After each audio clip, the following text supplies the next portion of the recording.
Jelang Hari Raya Galungan dan Kuningan, masyarakat di Bali disibukkan dengan aktivitas persiapan sarana upacara.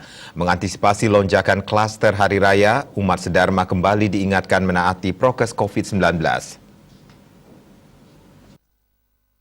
Hindu di Bali seperti biasa menjelang Hari Raya Galungan dan Kuningan dipenuhi dengan kesibukan mempersiapkan prasarana upacara menyambut Hari Kemenangan Dharma melawan Adharma.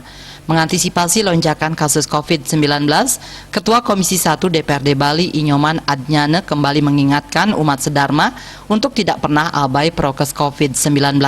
Meskipun sudah ada yang mendapatkan vaksinasi COVID-19, tetap selalu ingat yang paling utama 3M, memakai masker, rajin mencuci tangan, dan menjaga jarak. Ditambah, kurangi mobilitas serta hindari kerumunan. Boleh kita mohon dan mengimbau kepada masyarakat Bali, khususnya yang agama Hindu, melaksanakan kegiatan agama apapun, baik Galungan Kuningan, untuk selalu tetap dengan protokol kesehatan. Jadi pakai masker, sering cuci tangan, kemudian jaga jarak, hindari kerumunan.